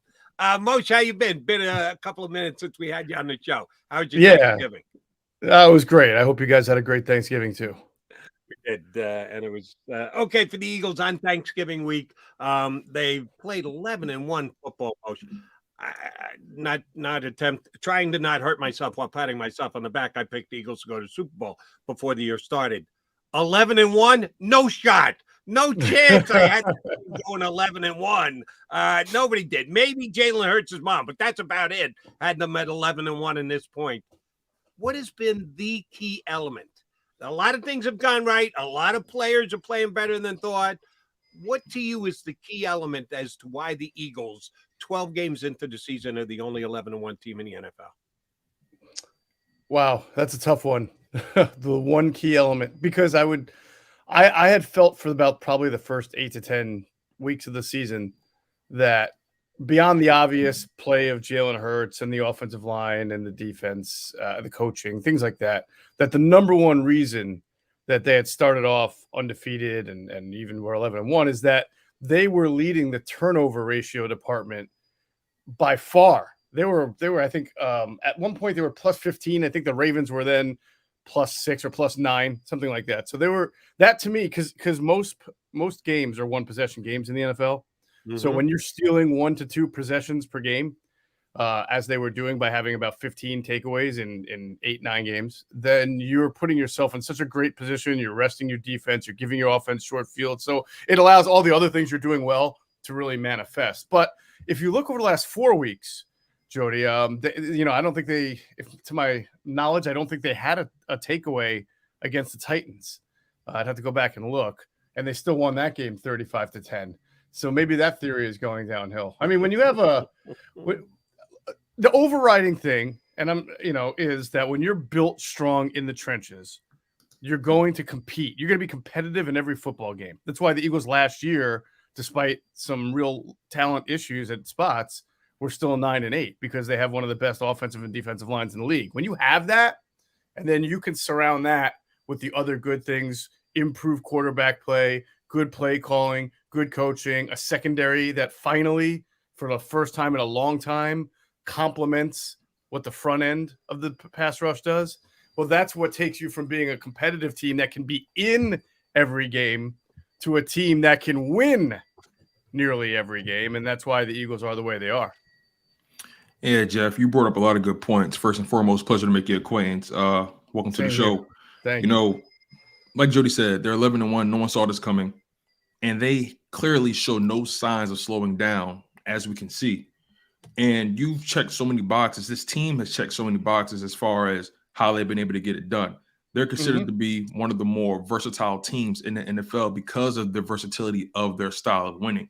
Right. Speak on how difficult it is to prepare for a team like this, a team that's able to kill you in the air, a team that's able to kill you in the pass, a team that's able to force so many turnovers and sustain drives and dominate time of possession. Speak on how difficult it is to defend a team, to plan against a team like this. Tone, it's a great question because we've been talking about that a lot lately on Inside the Birds and our pregame show. Most really good NFL teams, Super Bowl caliber teams, most of them have an identifiable trait that makes them Super Bowl championship caliber. And when those teams don't win it all, if they lose in the playoffs, you start to see how they are built to be a certain way, but the other team figured out a way to take that out. I think maybe if you look back at the AFC championships, the last, is it 2 years? Patrick Mahomes 2 years ago. Now, granted, they had all those offensive line issues when they played the AFC championship game and lost. But you started to see what happened when Mahomes tried to do it all and run around crazy and be a hero. They lost the game. And then last year, the Bengals figured out what to do defensively in the second half of that game to totally shut down the Chiefs' passing game. Now the Chiefs are back. They're always good. But the Chiefs, perhaps the Bills, any team you want to go through in NFL history, many of them have an identity that if the other team can figure out how to just disrupt that identity a little bit, it gives themselves a good chance to at least hold them down or win. The Eagles, I feel, have dual identities. They can run the ball as well as anybody. They can pass the ball as well as anybody. So if you're going to face a team that's really known for stopping the run, like the Titans, but you couldn't hold up on the back end like the Titans, well, they're going to come out passing, which is exactly what the Eagles did. Face a team like the Packers that have actually their pass defense all right, but there have been some teams like Houston, right, where you knew that they had a bad defense overall, bad secondary especially, and they came out throwing on it. And not too many teams are willing to sort of have that amorphous identity. Not too many teams are built to have that kind of an identity. And I think the Eagles are one of those few teams that can do that, where you say, I will take out X or Y, but they can hit you with Z. All right, the last couple of weeks, Mosher, the Eagles have done a really nice job with next man up stuff. Avonte Maddox goes down. Josiah Scott comes in, takes care of business. Didn't wow anybody, but didn't get burnt, didn't make big bad plays that hurt the team, held his own. He got burned a little bit, but that's all right. Go ahead. I get your point. Didn't cost him a game, did he? No, he didn't. And the last 2 weeks, I thought Reed Blankenship has stepped in and played very well for Chauncey Gardner-Johnson when he's been out of the lineup. How are the Eagles going to be able to hold down the fort without Robert Quinn? Major loss to the Eagles on the defensive. How many snaps is he playing? Like 10 snaps? But it's 10 snaps. Somebody's got to fill in and take those snaps. Milton Williams outside. Increase the numbers of snaps of BG. Now, Brandon Graham's been great in limited snaps. Do you want to go back to playing him more? How do you think with Quinn out of the lineup, the Eagles will continue to formulate their defensive end rotation? Yeah, I mean, you're being facetious, but true. I think he was averaging 10 snaps. I know the most he had played was 22, but he had some 6s and 7s in there as well. So we're talking about 10 to 12 snaps, which is theoretically 4 apiece more for Brandon Graham, Josh Sweat, and Hassan Reddick. And you know what? They actually, every once in a while, I forget to mention this, but I think this is part of it. They throw Patrick Johnson on the field every once in a while for a snap or two as an edge rusher. So they've already compensated. Robert Quinn wasn't doing anything. He was clearly inhibited. You know, I had some personnel sources I spoke to who were watching the Eagles tape even after his first game, tell me that the Washington game, really, maybe that was the second one, but that he was rushing too upright. He didn't show the bend that he normally had. He just did not have the explosion for whatever reason. And they were a little surprised by it and speculated to me that maybe something was bothering him physically. So turns out that he first after the Washington game, he first popped up on the injury report on Thursday with a back, then it became a knee. Jordan, you briefly brought up Reed Blankenship, and I want to ask Jeff about this. You know, when C.J. Gardner-Johnson went down, we all started to sound an alarm. We all became worried that a huge hole blew up in this Eagles defense. But Reed Blankenship, an undrafted guy, a guy from, I believe, Middle Tennessee, if I'm not mistaken, a school that's a school that's not really known, but you know, they have churned out a couple nice safeties. The star safety for the Tennessee Titans, I forget his name. Byard, yes, exactly. You know, he's a multi-time All-Pro. But you know, Reed Blankenship, you know, in his brief time getting snaps, he's shown an ability to just read and react. He plays instinctive, he plays fast, he plays physical. You can make an argument that he's a better tackler. He's more physical than C.J. Gardner-Johnson. And, you know, I guess my question for you is, what have you seen from Reed Blankenship, you know, to show that he can sustain this level of play? You know, I know we saw a lot from him in the preseason and he made flashes in training camp, but this guy has just, you know, he got his first game starting. He picks off Aaron Rodgers. No one saw that coming. And it wasn't a fluky pick. It wasn't a tip. It wasn't tip drill. He read that play and he snatched the ball away from the defender. So can you just expand and speak on Reed Blankenship's impact and, you know, just his ability to sustain his level of success while C.J. Gardner-Johnson is out dealing with that lacerated kidney? Yeah, I think you hit on a big point there when you go back to OTAs and training camp. First of all, when he was signed as an undrafted free agent, there was not like the buzz around him like there were past undrafted free agents that they've signed.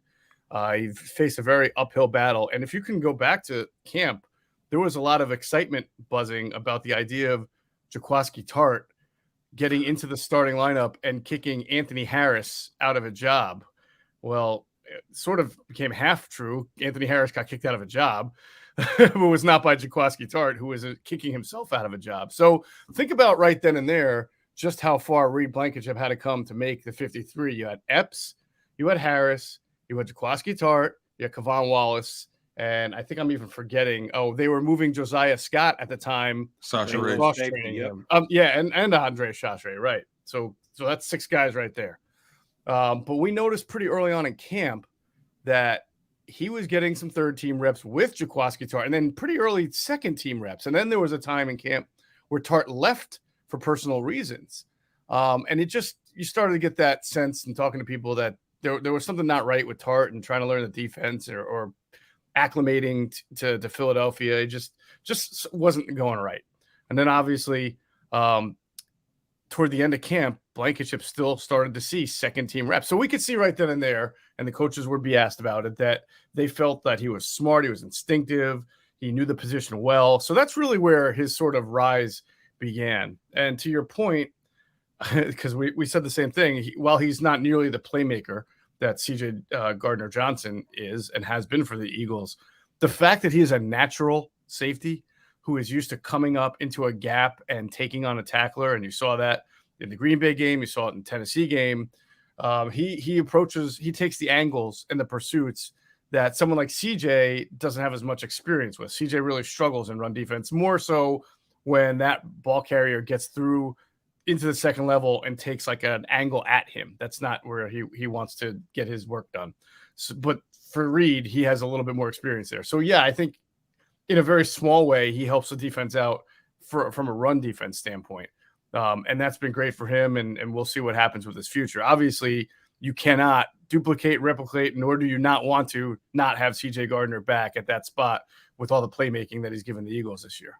Mosher, you know, I love to ask hypothetical questions. I'm ready for can't it. Stand it, but I love it. That's what I would love to see you interview Chip Kelly, by the way, who is the godfather of hating on every hypothetical question there is. That would be fantastic. Never had the pleasure. Not gonna lose any sleep over the fact that I never got to run it by Chip the way I'm gonna get to run it by you. Okay. First hour, I did bring up the fact that Jalen Hurts is going so well that it might be too good for the Eagles. Good that the contract negotiation could become tricky because he can legitimately say, "Make me the highest paid quarterback in the National Football League." It could come to that depending on how high is high. If he continues in this vein, wins an MVP, the Eagles win a Super Bowl. Yeah, numero uno. But we'll put that one aside for now. Here's the hypothetical I have for you. A little bit easier to swallow. Nick Sirianni is 28-1 as head coach of the Eagles. The one being the JV game against the Cowboys last year. I don't count that as a loss. That's a separate category for me, 28-1. That's damn good. The Eagles are 11-1.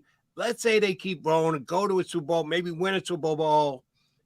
Nick Sirianni does so as a CEO head coach, one of Johnny Mac's favorite phrases, which he prefers. He says that's the best scenario you can have for head coach. Get someone you can trust to call the plays. Get someone you can trust to run your defense, and you sit back and oversee it all. If Sirianni wins a Super Bowl in his second year, big season, finishes it off, parade here in Philadelphia, the copycat league that is the NFL, will we see more CEO coaches in the NFL in 2023? That's a really good question. By the way, you scared me with the math there for a second. I thought you kept saying 28-1, and then I realized you said 28 and then and 1. And 1. I was like, am I missing something? But I think it kind of comes down to who you are. You bring up a really good point. And these things are hard to predict. Brian Daboll is doing a really good job coaching the Giants this year. And you felt like he got the job, right? Because of his ability to take Josh Allen and that offense and really turn it into something special, especially after the way Josh Allen's first year went.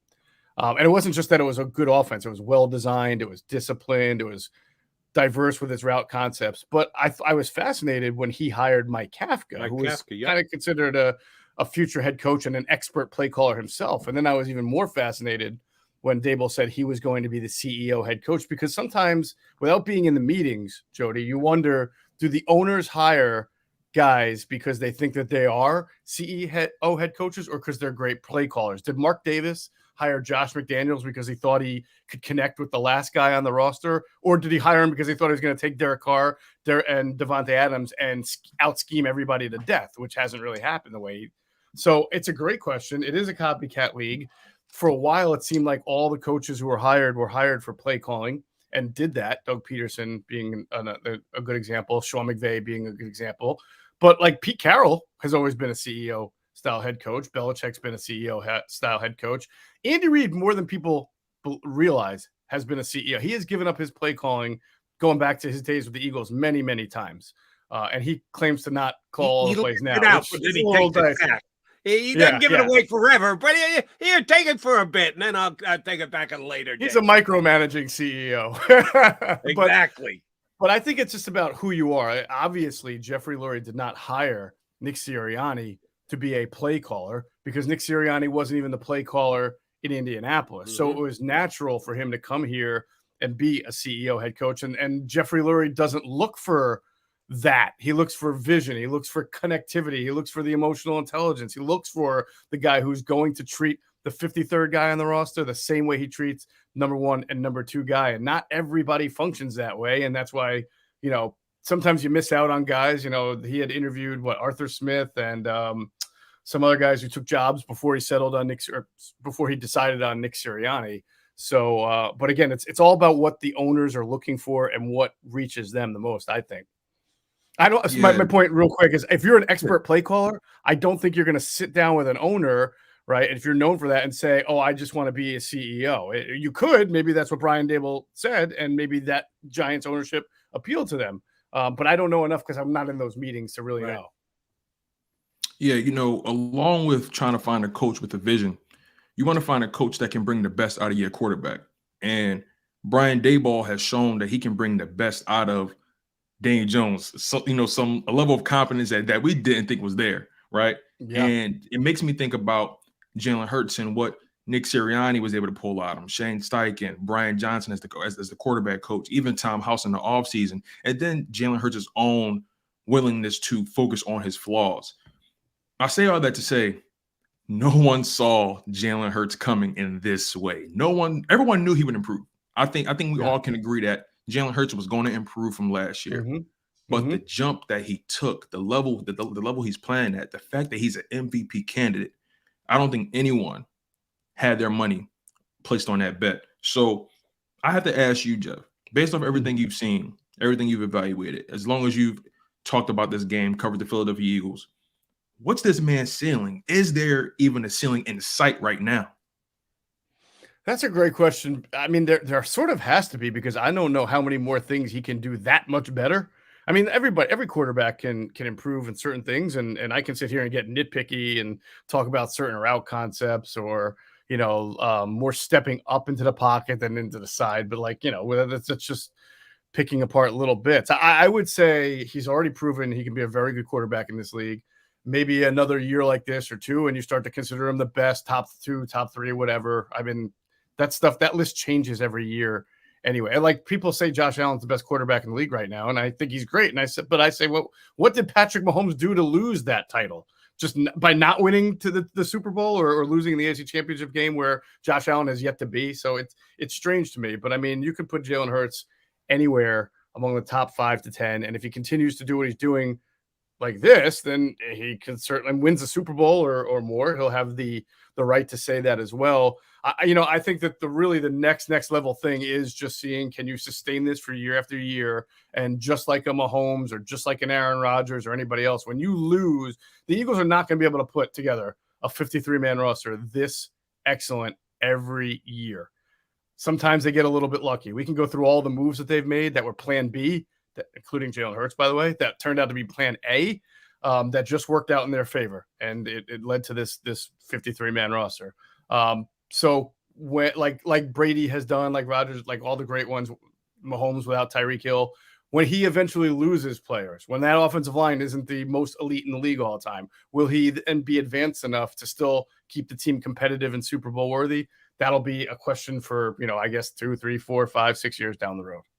All right. Knowing that you get really quickly, Julie, I'm sorry, like a quick follow-up. My apologies. He's an MVP candidate, like I said, right? What are your qualifications for the award? How do you define or identify your MVP? And is Jalen Hurts your MVP right now? I don't have a vote, and I really haven't tried to sit down and think about it. I mean, to me, it would be between. Remember, 5 games is still a significant number of games to play, but I mean, I would put it between him and Mahomes right now without real. I mean, let's say Miami wins out. I'm that guy who's not afraid to not make a quarterback an MVP. I think Tyreek Hill has had just an unbelievable year. What's he got, like almost 2,000 yards already? I mean, he's unbelievable. So if Miami wins out, which they're probably not going to do, and gets a top 2 seed, you'd put his name in there. But to me, it's a Mahomes, Jalen Hurts race, and maybe Allen can get himself back in if they win out. All right, Moshe, if the Eagles were to lose this week, which I don't think is happening, we're going to get an official prediction from you in a second. A bad bounce. They make a uncharacteristic mistake. However, they come about losing right down to the end. Something happens. They end up on the short end of the stick.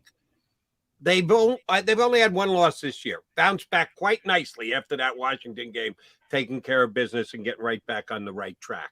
Mm-hmm. The timing of this loss, Chicago next week, Dallas the week after. If they lose, is this something that they can just get right back on the horse and go, all right, yeah, we stubbed our toe. Big deal. Now we're going to win out and finish with the #1 record.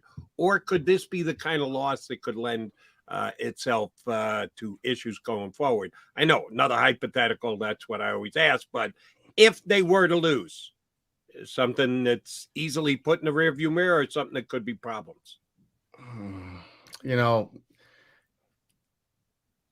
That's a gret question, Jody. I mean, they've shown the ability to bounce back, as you mentioned. They lost to Washington, and I kind of thought Indianapolis was a bad, with them coming home for Saturday's first game there and them being able to run the ball and the Eagles doing awful. I really thought that might be the first crack that you might see. And then they go and, they win that game and then come out guns a-blazing the last 2 games. I think they can survive a loss to the Giants. I do. There's still a lot of pressure on Dallas. Think about this, because Dallas has what? 3 losses or 2? 3, and one of them is to the Eagles. So you're almost a half game back. In addition, they would have to. I don't think that I would think they're going to go out to Chicago and lose that game if they lost to the Giants. I think they would probably bounce back pretty well. All the pressure's on the Cowboys, because the difference between finishing first and second is potentially getting the #1 seed and having home field to the Super Bowl, or the 5th seed is the highest you can get if you're second. And then you got to win a bunch of road games unless there's some upsets. So I just feel like the Eagles know this, and they're confident in their abilities. And when all the pressure is on the Cowboys in December, history tends to repeat itself. In the last 20 years, that's not been a good thing for the Dallas Cowboys. So, Jeff, I was thinking about this Philadelphia Eagles run defense, but then I took it a step further and thought about their special teams. The special teams has been abysmal for the better part of the season. They've been the story. As far as nitpicking, right? I don't know how you can nitpick something so obvious. And I have to ask you this because the special teams has had its best game against the Tennessee Titans by far. Brent Covey had over 100 yards in punt return. Those guys were flying around and kick return coverage and punt return coverage. Limiting the Tennessee Titans to a long field. And they also elevated a guy like Christian Ellis, who made a really big impact in special teams. He was playing fast and he provided a spark. By your estimation, what triggered or clicked for this group? Did they have a come to Jesus conversation or what? And also, can they sustain it? Yeah, I think you put it out because Jason Avant, who does him and Quentin Michael do a show on our platform called Q&A, and they were talking about it, and Jason said, I don't care what anybody says. Somebody got cussed out this week. Everybody got cussed out in the meeting room this week. And I tend to believe it because, yes, Christian Ellis got elevated and made a big hit, and he's absolvable because he wasn't part of the first 11 or 10 weeks. But everybody else was. And you saw, Jack Stoll made a nice hit. There was better blocking. See, Covey's returns have not been great because at the end of every return, it looks like he's getting pile drived into the turf. But he's not muffing too much. He had a few early on, but he's been all right. The blocking for him has not been good either. That looked like it was all on the uptick. So, guys got cursed out. There's no doubt about it. They got told what time it was in the meeting rooms, and they came out fired. But to your point, Tone, sometimes that has an immediate impact, but not a endurable one, meaning you fired up, you play a little bit above, and then you kind of regress back to the means. The fact that Andre Chachre, who is one of their better special teams players, was waived, and he was brought back to the practice squad, but he's out of elevations till the postseason, so he can't really help you there. I think they're banking on Avonte Maddox returning. That helps put Josiah Scott back on special teams. Maybe he'll help that unit there. But I would like to see it more than one game, like you guys. Got to be from Missouri here and show me that you're really really different. All right, you need to show us the way to an Eagle victory on Sunday. I'm assuming you're going to pick them to beat the Giants. Reading between the lines, last 25 minutes you spent with us. Sounds like that's the way you're leaning. How easy, how difficult are Eagle fans going to be able to leave with 5 minutes to go to beat the New Jersey Turnpike traffic? How do you see this game playing out on Sunday? Well, there is one factor that might threaten what I think about this game, and that's because, there's three things in life that are guaranteed: death, taxes, and rain when the Eagles play at MetLife Stadium. Happens every single year. It's amazing, no matter what time of the year. So if it rains heavily, that could muck it up a little bit, right? But I just don't – this is not a good matchup for the Giants because of philosophies. What the Giants do is blitz, and they play a ton of man coverage. What the Eagles do is block up blitzes, and Jalen Hurts picks apart man coverage. And teams like we talked about with the identity, it's not like Wink Martindale is going to wake up Sunday morning and be like, you know what? I feel like playing a lot of zone today. So you just do what you do. So I don't see how the Giants will be able to score a whole lot of points, but I see a pathway for the Eagles being able to score a lot of points. So I believe I picked 27-13 in the podcast that dropped today. Eagles 27, Giants 13. 2 touchdowns. If I set the over-under at Jalen Hurts' rushing yards, because that's where I think the Giants are going to pay the price. They're going to blitz. Hurts is going to avoid the one guy who can make a play, and he's going to take off and grab 15, 18, 20 yards. Over-under rushing yards for Jalen Hurts, 89.5. You going under or over? I'm going to take the under because the Giants secondary is so beat. I mean, they have 4 starters out. Xavier McKinney's out. Aaron Robinson's not definitely out, but he may not play. Adoree Jackson, I think, is suffering from a neck injury, and then Darnay Holmes also. So when the Eagles smell blood like that, they tend to throw the ball around pretty well. And then, I think Miles Sanders will be able to run himself pretty good. So I think Jalen will run like maybe 5 or 6 times and maybe in that 35, 45-yard range, but I don't see him needing to be that rush offense the way he was for a little bit when they lost Dallas Goedert. All right, I'm going to take the over. I think he's going to be a key element, him with his legs. This will be a remake of the Packer game from just 2 weeks ago. But we shall see. We all got the Eagles winning. Jeff Mosher, thanks for adding your insight to us, to our show today. Enjoy the game on Sunday. Thanks, bud. Thanks for having me, guys. Have a good one. Our buddy from InsideTheBirds.com and the Inside the Birds podcast. That would be Jeff Mosher here with us on Birds 365. All right, coming back. Tone and I need to put a bow on the show. Keep it right here.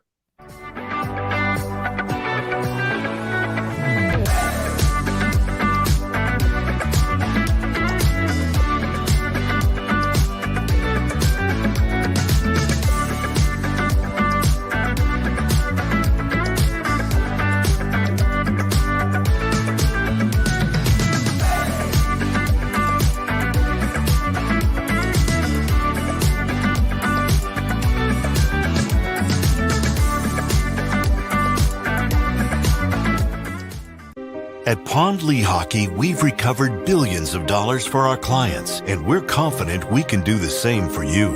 With over 250 years of combined courtroom experience, we've helped over 100,000 injured clients obtain some of the largest settlements in Pennsylvania. One conversation is all it takes to help you and your family get back on track.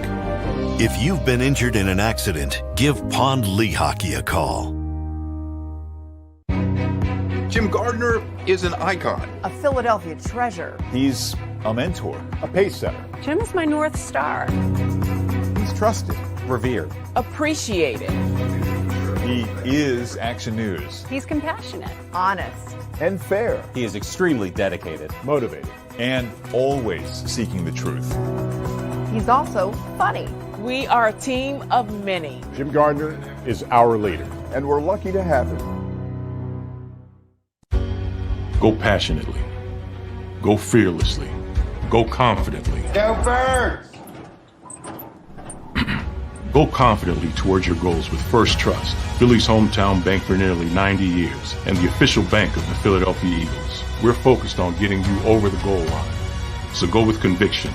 Go with trust. Go Birds! And go forward with us by your side. First Trust Bank, the official bank of Philadelphia dreams. Oh, and go Birds.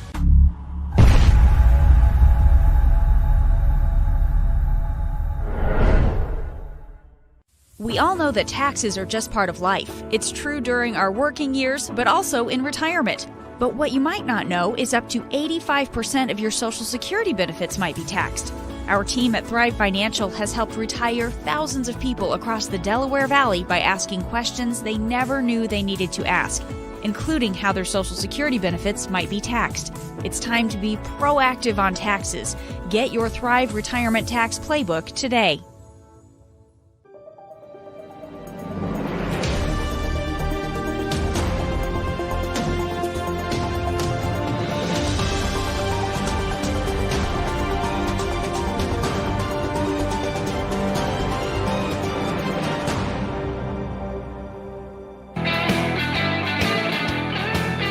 Coming down the home stretch, only a couple of minutes left here on Birds 365. Tones in for Johnny Mac. For those of you just streamed in or streamed in late, quick review of the predictions on the upcoming game against the Giants on Sunday.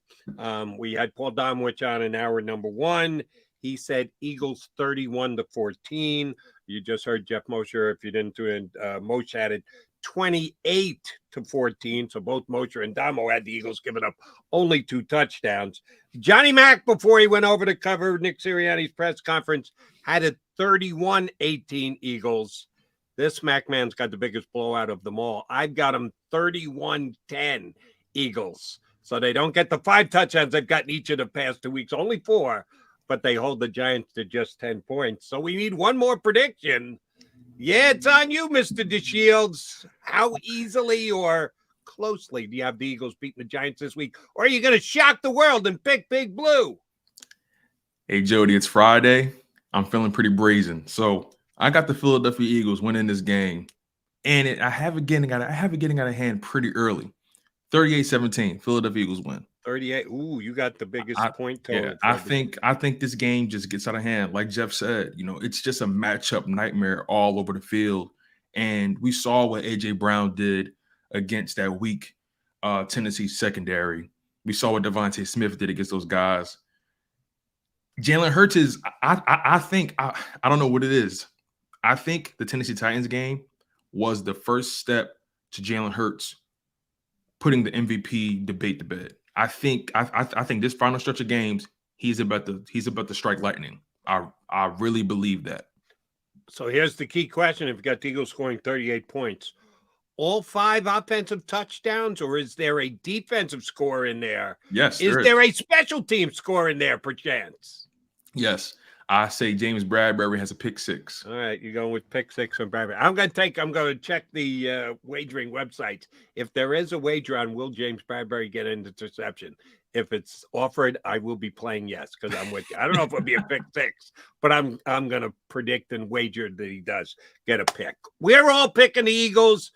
If somehow the Giants jump up and win this game, you're going to want to be here on Birds 365 on Monday, because there's going to be a whole bunch of mea culpas coming your way. For me, McMullen, we'll let Tone get on and go, yeah, did I really say they were going to win 38-17? Yeah, you did, Tone. I don't think that'll be the case. Hold me to that.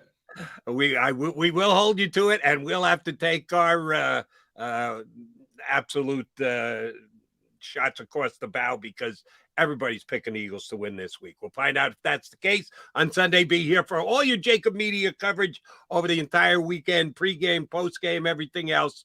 The boys will be back, Mac and Mac guys, on Birds 365 on Monday. Have a great weekend, everybody. Good luck to the Eagles on Sunday against the Giants.